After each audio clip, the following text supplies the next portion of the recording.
Terus konstelasi politik sekarang terbaru gimana deh? Kan koalisi pemenang kayaknya mendekati partai-partai yang tadinya berseberangan, ya berseberangan mendekat, tinggal ya kelihatan mentok sendirian nih PDIP gitu. Padahal ngeliatnya gimana perjuangan sekarang? Itu ya wajar aja lah gitu ya. Artinya gini-gini.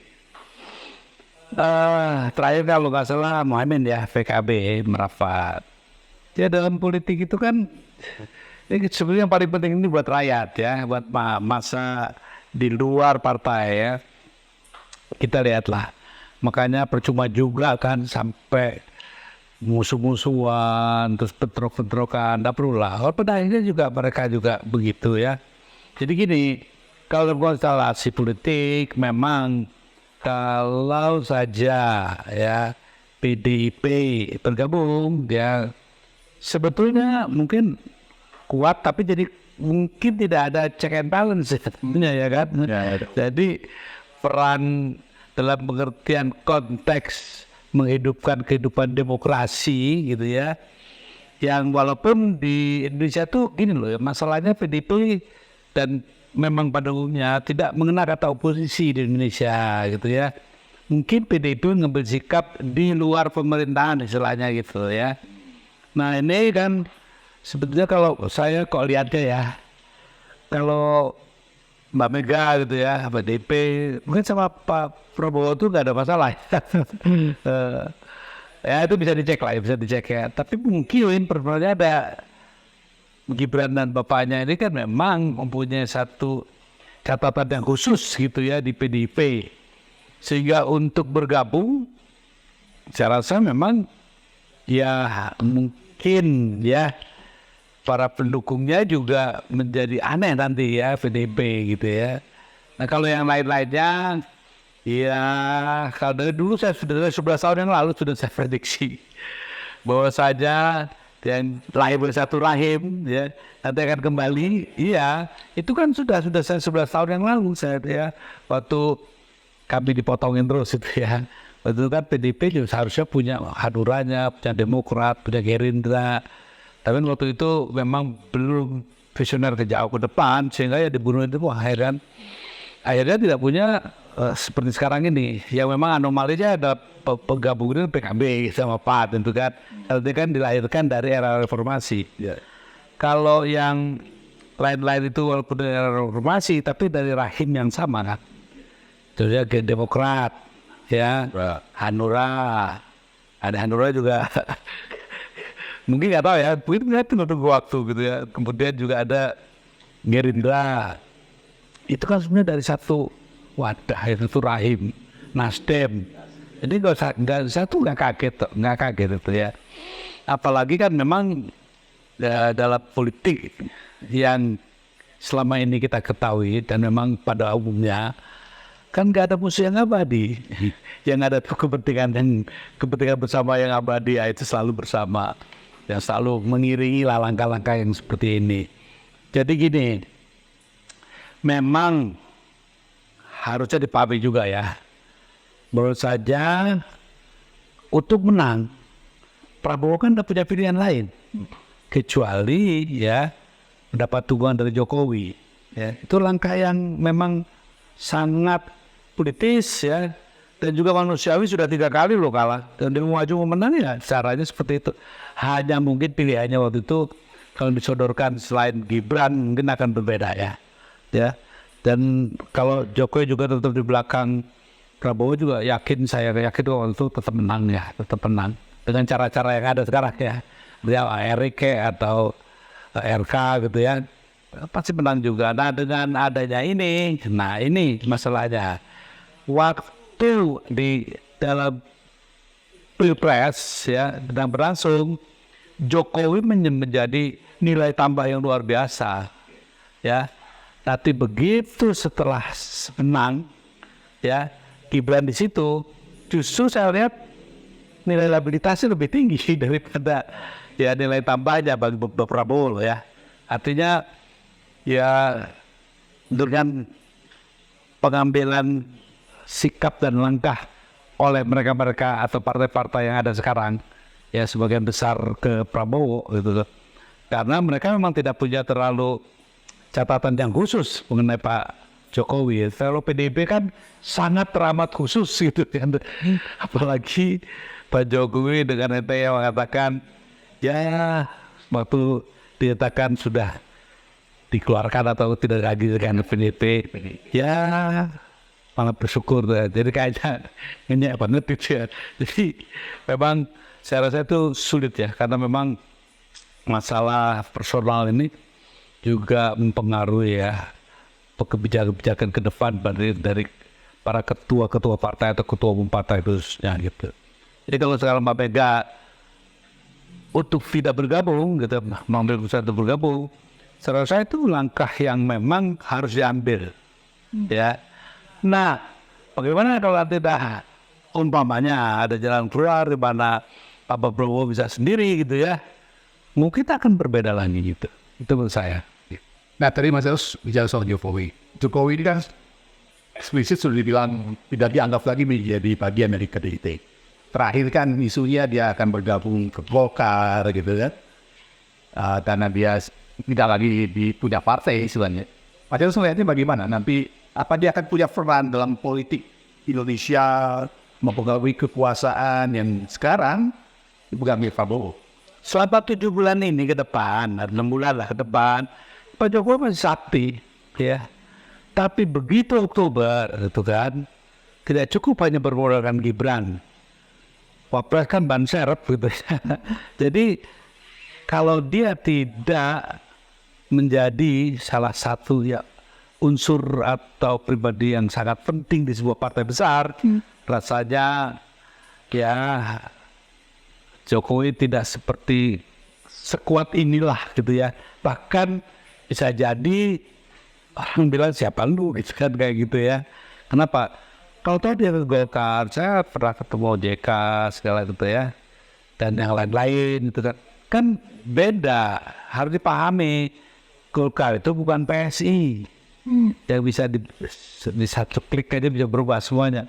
Golkar itu kan partai yang sudah lama mengakar dan punya satu sistem ya yang sudah terbangun, sehingga tidak mudah dan begitu saja meniadakan ADART ya. Itu rasanya risikonya terlalu besar buat Golkar yang sudah established ya menurut saya.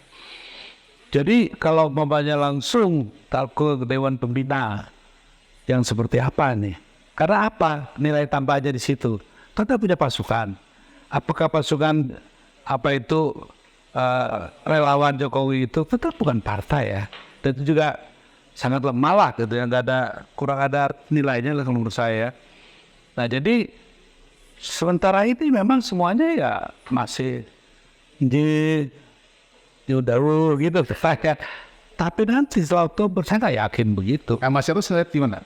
Setelah Oktober nanti kemungkinan yang bakal terjadi gimana? Iya, orang yang lagi kuasa biasa kan disebut-sebut gitu. Tapi nanti ada saatnya kok ya. Kan saya gini loh.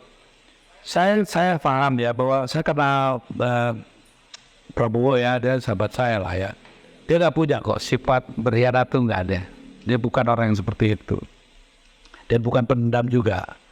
Tapi dalam berpolitik dia kan sudah mulai belajar, ya kan, bahwa komitmen politik dari seseorang gitu kan belum tentu dilaksanakan sebagaimana diucapkan gitu kan. Dan Prabowo sudah mengalami itu. Dan sama halnya juga nantinya juga saya tidak yakin bahwa Prabowo mau menjadi bayang-bayangnya Jokowi ya.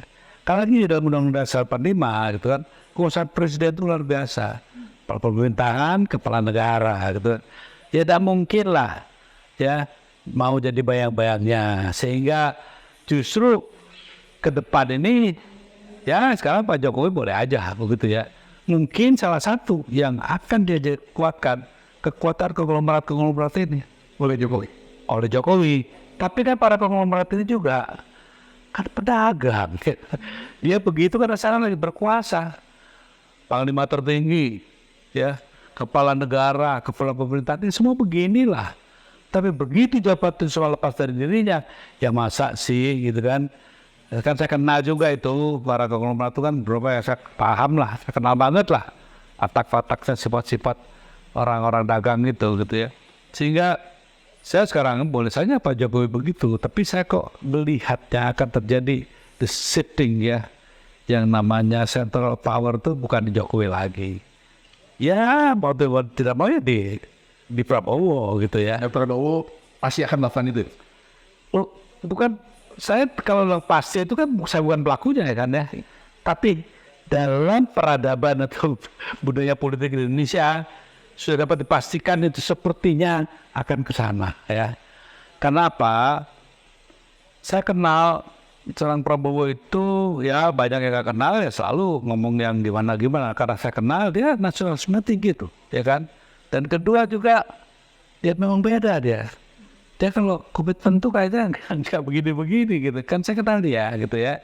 Nah, tapi kan Pak Prabowo juga kenal Pak Jokowi, punya pengalaman juga gitu ya. Hasyim juga tahu lah itu ya.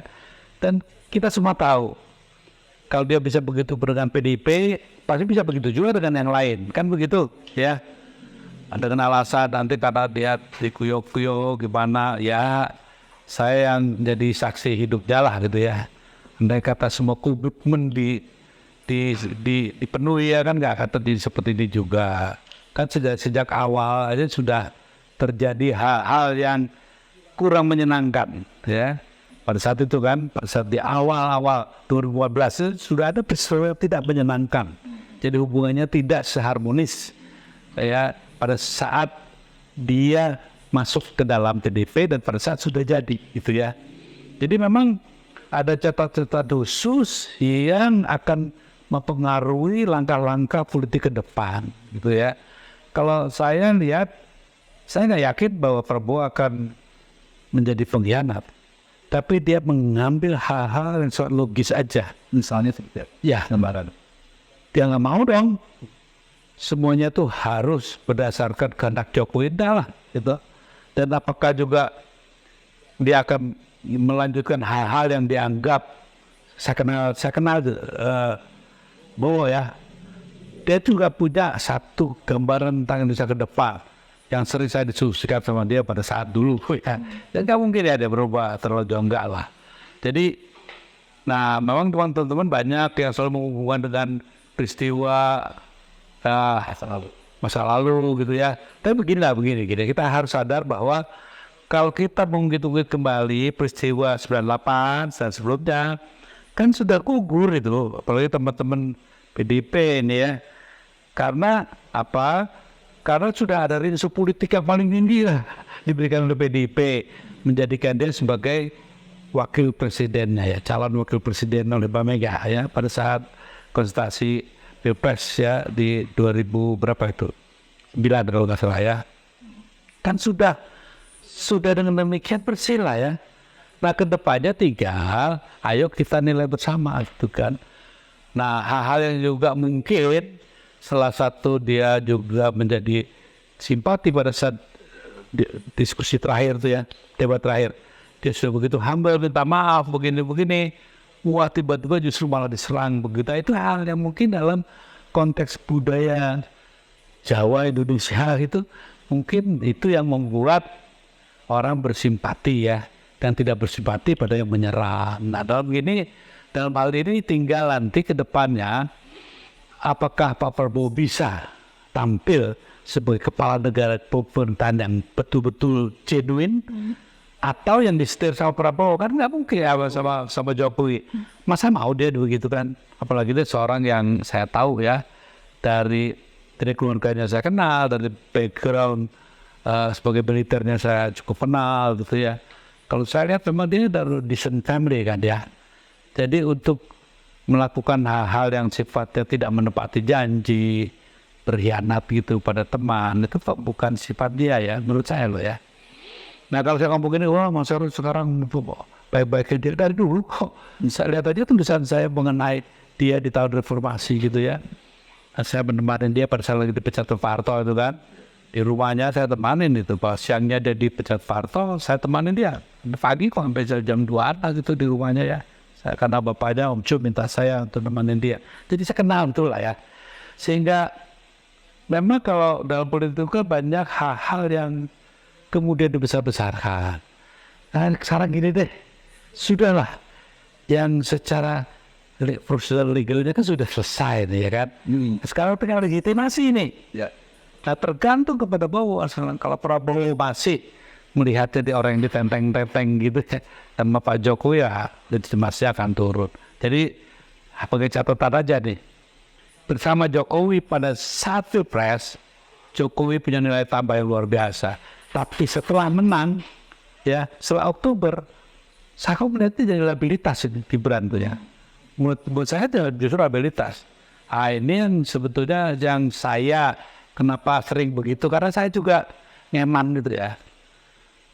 Wah sudah bagus-bagus ini kok masih ada seginian gitu ya. Nah, jadi tidak ada saya benci sama ini sama itu, enggak ada. Cuman saya lihat memang secara legitimasi gitu, memang sangat rendah gitu ya. Kaum intelektual, para budayawan, para seniman, juga di kalangan akademisi, para guru besar gitu ya.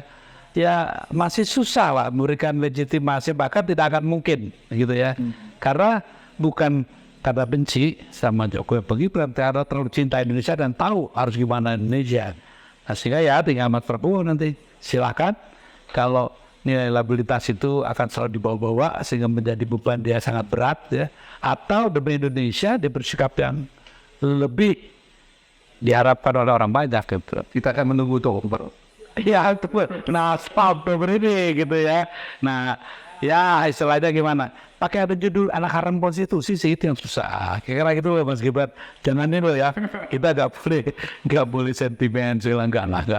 Tapi ayo Mas Bro, ayo jaga kesehatan, jalan terus gitu ya. Selama Anda tahu bahwa nilai liabilitas tertingginya di mana, rasanya Anda akan banyak yang membantu. Tapi kalau Anda justru membesar-besarkan nilai liabilitas ini seolah-olah pahlawan yang diberi bintang ini, bintang jasa ini, jasa itu kan dikasih gitu. Itu dari sebenarnya kita ada, ini gimana sih negara kayak punyanya sendiri. Nah itu sudah hal yang membuat nanti orang akan memberi penilaian Prabowo atas sikapnya terhadap masalah ini. Berpihak kepada para pendukung tanda kutip ya. Kita semua mendukung kok gitu ya, mendukung dalam pengertian menghormati keputusan, tapi memberikan legitimasi yang bertentangan dengan nurani pola pikiran yang sehat ya susah. Nah saya bilang terakhir, saya bilang ada temanlah dekatnya bahwa kita akan bantu semua, cuman mereka itu maunya Pak Prabowo aja gitu. Pokoknya disandingkan sama Gibran pada nggak mau semua gitu. Ini sebagai satu realita ya, tanyakan aja lah, jangan tanya saya ya, Mas Yan nanti ke kampus-kampus gitu, ke para guru besar, para orang terdidik, apa yang saya omong ini apakah fitnah gitu ya. Jadi Oktober kita tunggu. Tidak perbincangan lagi nih Mas. Siap, pokoknya kapan aja dah, santai aja. Iya, dibalik dulu. Oke, thank you. Baik.